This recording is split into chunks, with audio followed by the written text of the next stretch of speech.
Have you ever scrolled through your feed feeling like you're scrolling through a sea of repetitive content?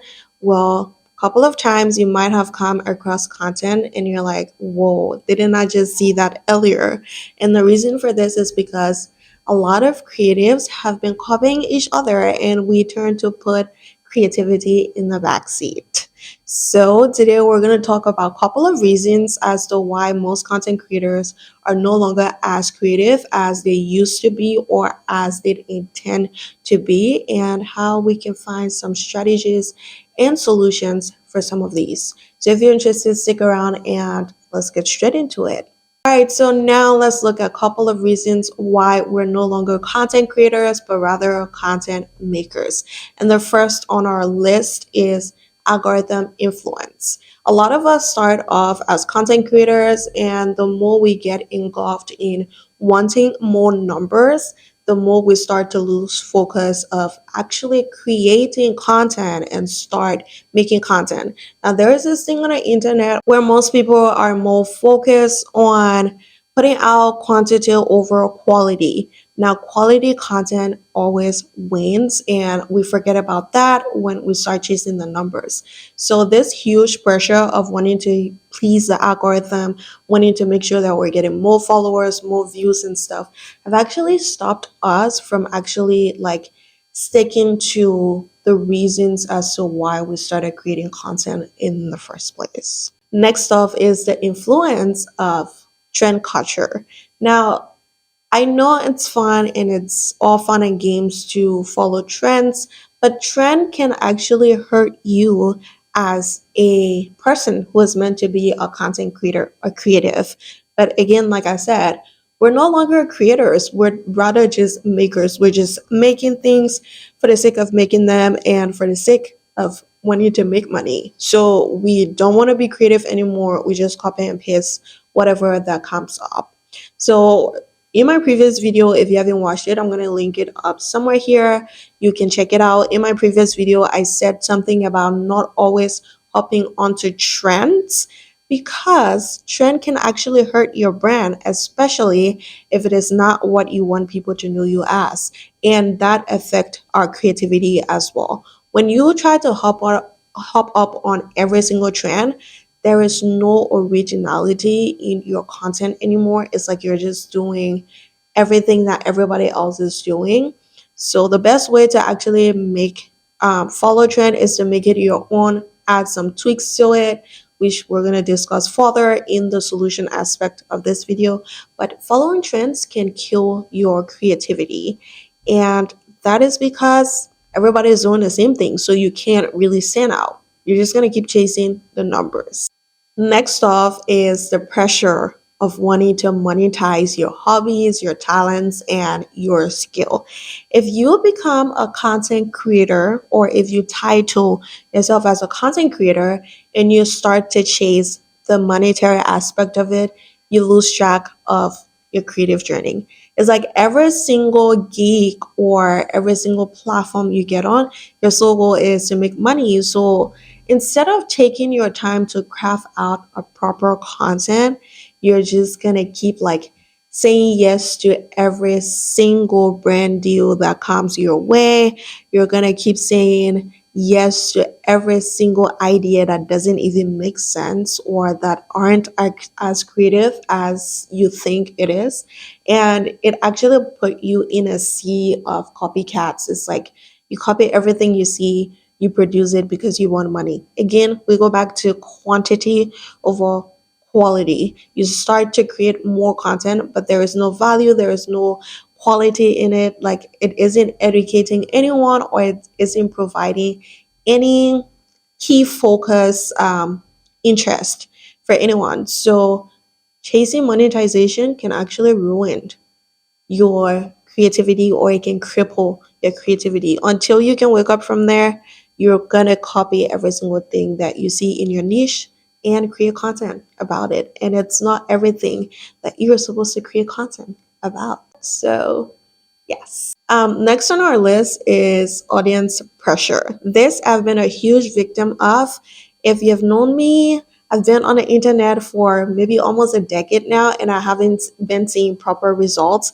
And this is because of audience pressure. Now, I'm not going to put the full blame on my audience, but I remember when I started off my YouTube channel, I started off as someone telling people about my experience as a foreigner in another country, and it was going perfectly well until my audience started getting in my head, talking about I should go out to vlog. And the truth is, I knew my strength wasn't in vlogging, but I let it get to my head. And for quite some time in my creative journey, it's been a lot of struggle trying to figure out if I'm not meant to do this, because there are just some requests that my audience were making that I couldn't meet because that is not my strength. And a lot of creators actually experience this in the sense where people tell them that they want to see this and they try to do that, but then you're doing it, but you realize that it's not your expertise or you're not good at it, but you keep doing it because you want to like please your audience. You can't always please everybody. Now, one thing you're supposed to be able to like differentiate when it comes to your audience is the right audience for your brand, the right audience for your content, and the ones who just consume. The ones who just consume are going to be the most highly opinionated ones compared to the ones who are actually getting value from your content. So you don't always have to listen to everything people say. Be able to filter out the noise and actually stay focused on your goal of achievement. So this pressure can actually make you lose creativity, because if your audience are forcing you to do something that you're not good at, you're not really going to be creative at it. You're just going to pump it out because they are requesting for it. So it is what it is.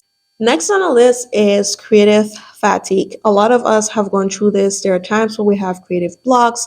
There are times where we want to get creative, but we can't because we're tired and there's a lot of pressure from external and internal factor, and it becomes a lot more difficult to just create something meaningful. So this one is actually super understandable because all creators have been in this spot. Heard of creative block before? Yeah, it's the same as creative fatigue. So sometimes the ideas just doesn't come. So give yourself a break. Try to do something and take your mind off being creative for a while. It's going to come back naturally. Another factor influencing our not being creative anymore is the pressure of successful content creators. Now, this comes with comparison, and comparison actually is the thief of joy and peace and stillness and fulfillment. When you start to compare yourself to other creators saying that you want to get what they have, good, it's good to be inspired and everything, but when you start to compare yourself, that's when you have this huge pressure of wanting to be successful like everybody else. But success means different things for every individual, and someone else's success is not your success. So you need to discern that and be able to just get inspired, but don't compare. Because when you do that, you stop being creative, you start to copy exactly what that creative person or that what that creator is doing. And at the end of the day, it becomes harder for you to navigate because that's not you. Like you lose your authenticity, you lose your originality, and you sound more like the person, you live like the person, you do everything like the person, and people are able to tell when you're copying someone's life. So try to get alive and get inspired, but don't copy because you can lose your creativity. You can lose your voice in the process. And your voice is your creativity, is what makes you stand out from the rest of everybody in the saturated world of content creation.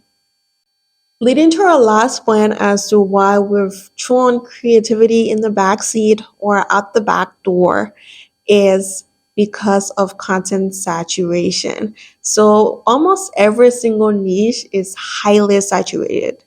So when it happens like that, people are worried like, but everybody else is doing this and they're succeeding. I might as well just do that. But sometimes it's better for you to set the trend rather than follow the trend. So because of creative saturation, a lot of creators just don't put in the work anymore. I just go and see someone else's video and I see that it's booming. I copy it, do the same thing, get the numbers, and I am good to go. But then that is not actually being a content creator. Content creator, the word creator is in content. It's combined with content creation. So you need to understand that you need to be creative in this space with the content that you produce. All right, so now I have rumbled about a couple of things that are making us not to be creative anymore as content creators. Now we're going to talk about a couple of solutions. The first one I'm going to talk about is learning to say no to your audience sometimes. So when you have pressure from your audience, you need to make them understand that this is your strength, this is your weakness, and this is how you have crafted out your brand. So it's either to take it like that or they leave it. As long as you're providing value, you should be less worried about most of the negative opinions that bots have to tell you, because most of these comments about you changing your niche, you suck, and XYZ, they're actually from bots. So you should be less worried about the people who are not consuming your content and be more worried about the people who are consuming your content and appreciating you for it. Now, the worry aspect is improving your content for them rather than paying attention to the negatives. So learning to say no to some opinions is very important when it comes to your creativity because it helps you stay on track.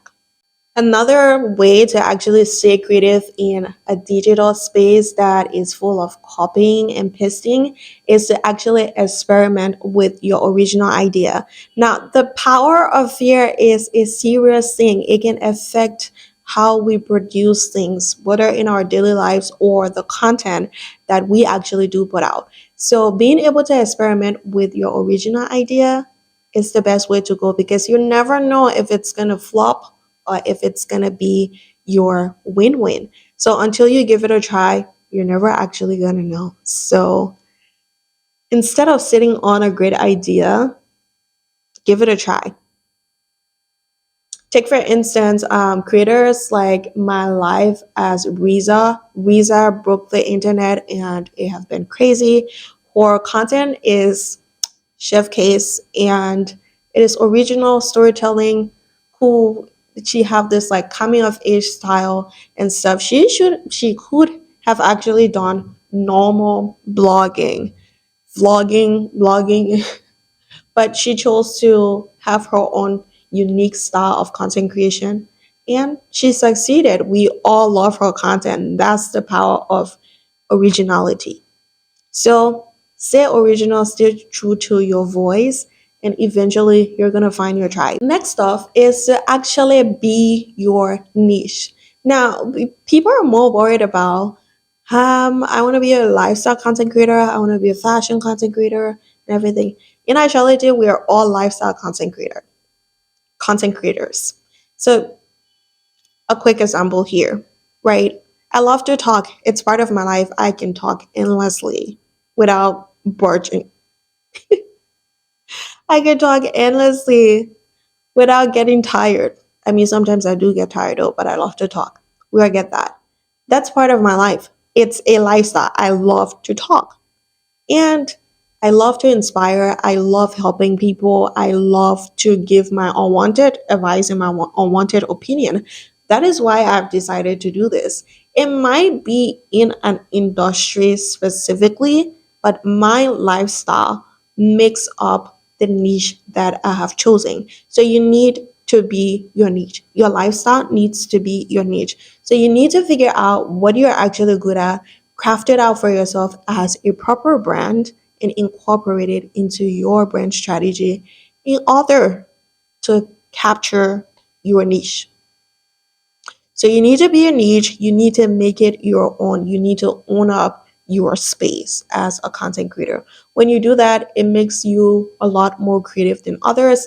Some of the little things that you don't think that are creative, I'm going to point a couple of them out to you. Your facial expressions when you're making content makes you stand out. That's another thing of creativity because not a lot of people know how to make specific facial expressions.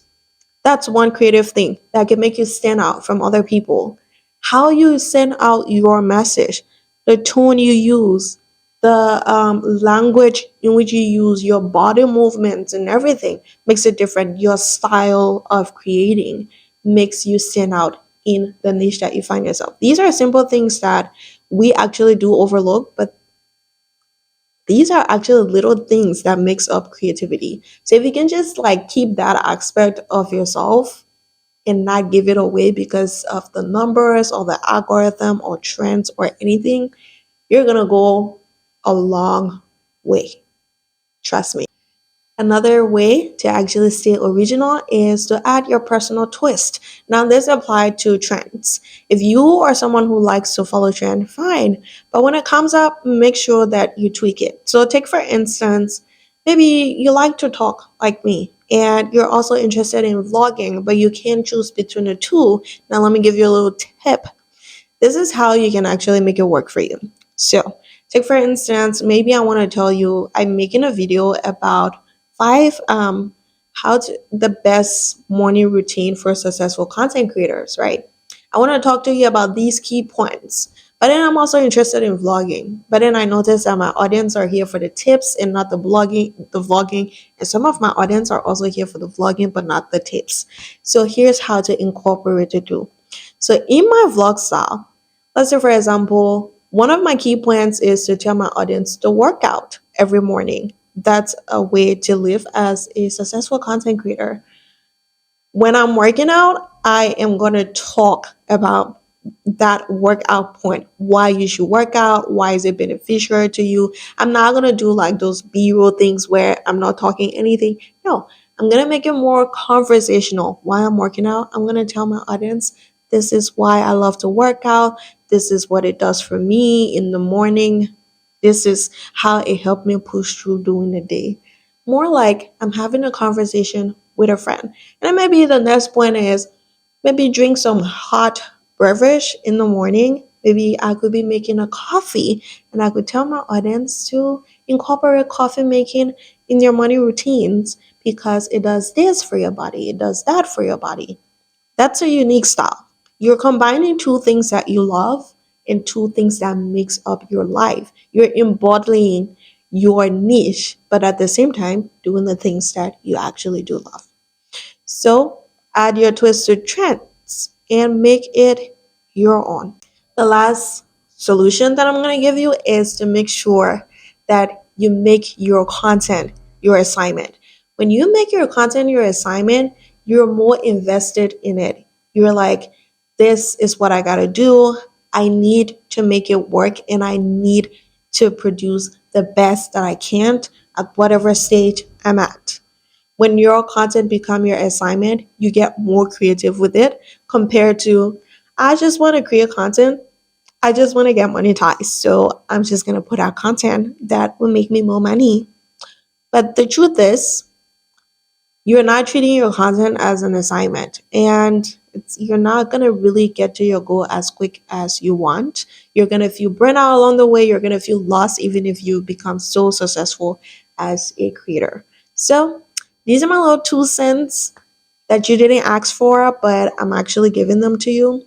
So I hope that this actually helped you to bring back creativity into your content creation journey because I'm trying to do that as well. Um, don't just take my word for it. Try it out, experiment.